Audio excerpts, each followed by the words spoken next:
Udah 9 ya, terima kasih banyak Pak. Siap, siap. Next sama itu ya Pak? Iya. Sama Vera. Iya sama Vera. Aman. Ada Pak.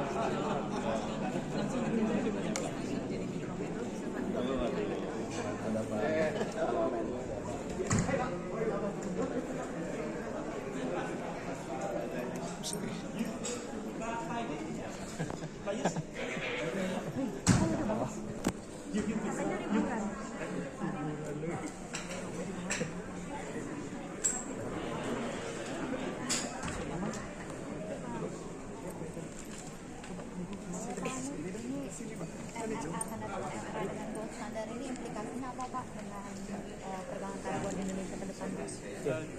Jadi ini merupakan salah satu langkah yang memang harus kita tempuh step by step ya.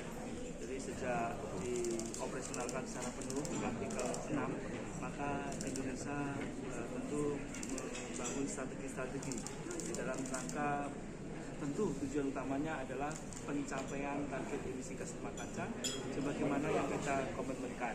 Beberapa caranya diantaranya melalui nilai ekonomi karbon.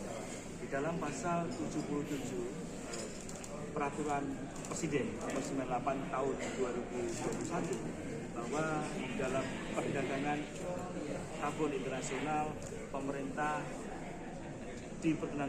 diperbolehkan untuk melakukan mutual recognition agreement atau arrangement dengan skema lain, skema yang ada di global. Nah, ini kita telah melakukan MRA dengan salah satu skema di global yang besar, yaitu dari gold standard.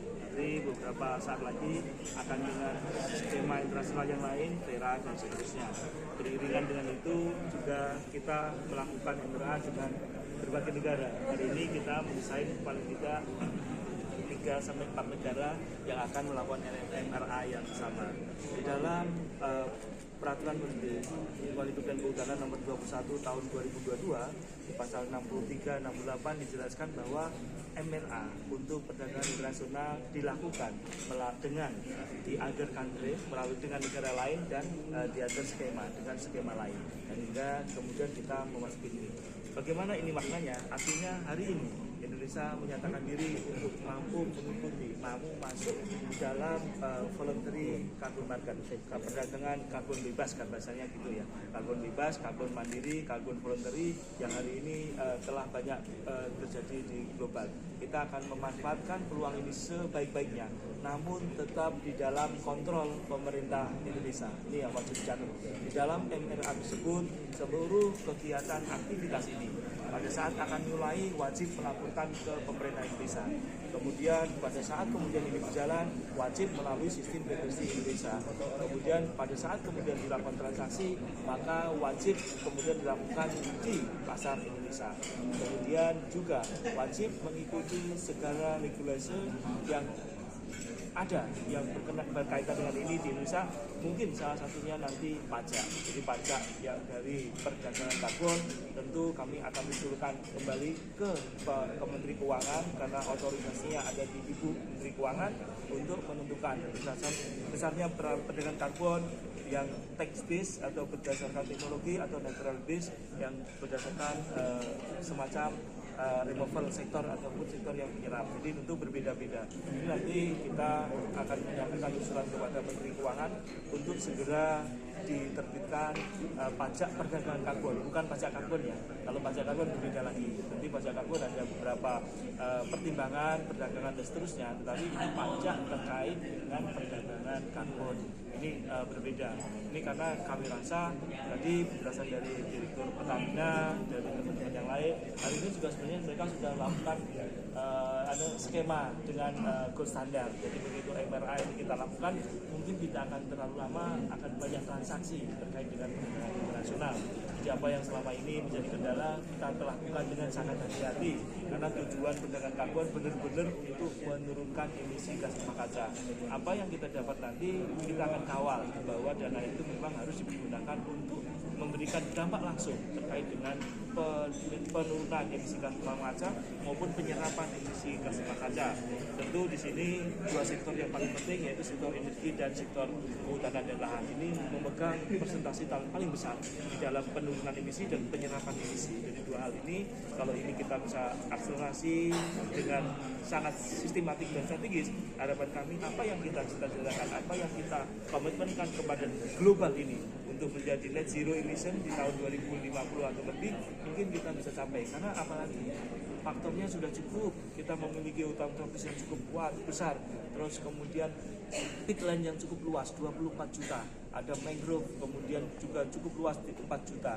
Ini semuanya memerlukan pembiayaan untuk kemudian meningkatkan serapannya. Sekarang duitnya sudah ada, terus apalagi? Jadi semua instansi, semua kementerian sepertinya harapan kami wajib mengawal ini sehingga dana-dana yang nanti akan masuk deras, kami proyeksikan akan masuk deras ke Indonesia, maka ini akan digunakan dengan sangat bijaksana. Ini sudah ditunggu-tunggu lama oleh dunia internasional. Dunia internasional ingin sangat bekerja sama dengan Indonesia. Kita telah bekerjasama dengan Standard hari ini dan insya Allah dalam waktu segera ini akan menjadi transaksi yang sangat besar di dalam karbon Indonesia. Kita sama-sama monitor, tetapi kita sama-sama jaga bahwa uang ini harus memang kembali untuk dua tujuan, melakukan pengurangan emisi gas rumah kaca, melakukan penyerapan emisi gas rumah kaca. Ini wajib kita jaga bersama-sama karena itu tujuan dari nilai ekonomi karbon kita. Itu ya. Pak, mekanismenya seperti apa Pak dengan kerja standar ini nanti untuk skema penerbitan penurunan emisinya? Jadi tadi sudah disampaikan bahwa kita melakukan pengakuan terkait dengan sertifikat dia. Demikian juga sebaliknya. Sehingga apa yang kita keluarkan dia akan juga mengakui itu. Demikian juga sebaliknya. Yang dia keluarkan kita juga mengakui sebagai bukti di Indonesia. Nah nanti ada dua skema. Skema voluntary pada saat kemudian tidak terjadi perpindahan data karbon, efek karbon itu voluntary. Pada saat kemudian itu voluntary maka kita tidak melakukan otorisasi dan pencatatan pemindahan. Tapi pada saat kemudian dia harus compliant market mengikuti Paris Agreement, maka wajib kembali dicatatkan di otorisasi dan di corresponding adjustment. Jadi di sini melakukan pencatatan pengurangan, di sana mencatatkan penambahan. Nah ini yang belum terjadi.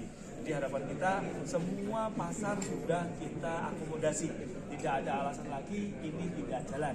Mau voluntary monggo, mau compliant monggo. Jadi tidak ada lagi yang kita perlu, semuanya bisa kita jalankan di Indonesia.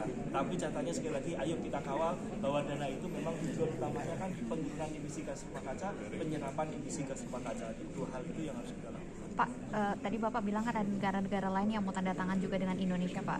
Kemarin Jepang, ada bocoran nggak, Pak? Setelah ini ada bilateral mungkin MRA dengan negara mana, Pak? Ya, MRA yang sudah sangat ready dengan Norway. Jadi Norway ini sudah dibahas detail. Kami sih berharap terjadi intensitas yang masif di dalam pembahasannya. Kami harapkan 2 atau 1 minggu dari sekarang mestinya selesai MRA. Nah kalau sudah selesai, saya ingin sekali mengajak teman-teman OJK untuk signingnya di Oslo. Kenapa? Supaya mid buyer atau potensial buyernya langsung ketemu.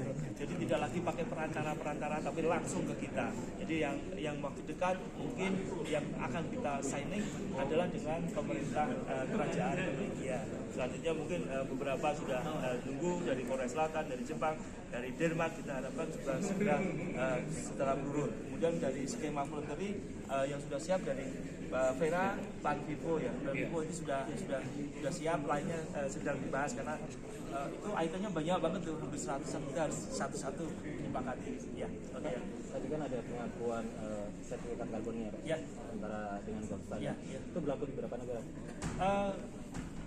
Tentu ini berlaku secara global ya. Jadi kalau sertifikat Indonesia yang kayak mata uang rupiah kita keluarkan ya global. Nanti makanya bagaimana nilai mata uang itu tergantung dari integritas dan kredibilitas. Ini yang harus kita jaga. Jangan sampai mata uang karbon kita tidak berharga. Kita punya potensi yang cukup sangat besar ya Pak. Hutan ada. Jadi kalau itu konsisten tanda harga kita cukup besar. Dan paling menarik dan ini sedang disusun adalah kita memiliki melekat di karbon itu adalah terutama karbon hutan adalah biodiversity yang tidak dimiliki negara lain. Hari ini kita bersama teman-teman negara lain sedang menyusun biodiversity credit yang akan melengkapi karbon credit tadi. Tidak layak bila mana karbon credit kita disamakan dengan hutan daun jarum semacam itu. Kita kan hutan yang memang memiliki keanekaragaman yang sangat tinggi per meter perseginya bahkan. Sehingga ini sedang kita susun. Harapan kami sih harga kangkung kita jangan terlalu rendah lah, 80-100 dolar per ton itu saya kira cocok lah ya. Nah kalau yang natural base, kalau yang tech base ya mereka lebih jago lah ya, mereka akan mengatur kita. Tapi kalau natural base kita yang atur karena kita yang punya potensi besar, gitu ya. Ya. Pak, kemarin kan Direktur BI bilang perdagangan karbon belum optimal. Nah, dari KAH sendiri melihatnya seperti apa? Ya, kemarin memang belum optimal. Jadi waktu di launching oleh yang terhormat Bapak Presiden Joko Widodo di tanggal 6 September 2023, karbon domestik tidak ada minat, itu hanya mandatori yang dilakukan oleh beberapa perbankan. Kemudian dengan inisiatif itu kami mencoba launching internasional carbon duty. Harapan kami ini berkembang, ternyata tidak juga. Jadi sampai hari ini meskipun kita paling tinggi di tingkat regional perdagangan karbon, tetapi secara overall ya masih kecil. Ya, tadi dikatakan ya belum optimal. Nah ini karena memang tadi gold standard sudah punya, buyer ini sudah punya pasar gold standard. Kita membangun pasar sendiri, sehingga kalau ada pasar, katakan ada pasar A, pasar B, pasar C, yang pasar baru pasti susah sekali mencari buyer dan menjadi produk kita. Sehingga kita perlu kemudian memikirkan untuk melakukan emeran. Salah satunya itu untuk menembus, membuka pintu yang dalam untuk kegiatan perdagangan karbon. Harapan kami, tapi sudah bukan harapan lagi, karena saya sudah dengar ini banyak yang sudah tanda tangan skema dengan teman-teman unit usaha. Ini Pak Pertamina juga sudah dengan gold standard, yang lain dengan Vera. Kami sudah dengar gitu, begitu kita sudah Emera itu sudah akan jalan langsung. Ya, kami tinggal tentukan pajaknya Indonesia. Kata Bapak Special Envoy bahwa pajak harus diambil karena ini merupakan terutama renewable sektor ya, sektor kehutanan itu kan hutan-hutan negara, gitu. Jadi harus kembali ke negara. Apakah perbedaan sertifikat itu yang mempengaruhi perdagangan karbon internasional? Enggak, karena kita kan waktu itu belum recognize sertifikat dia.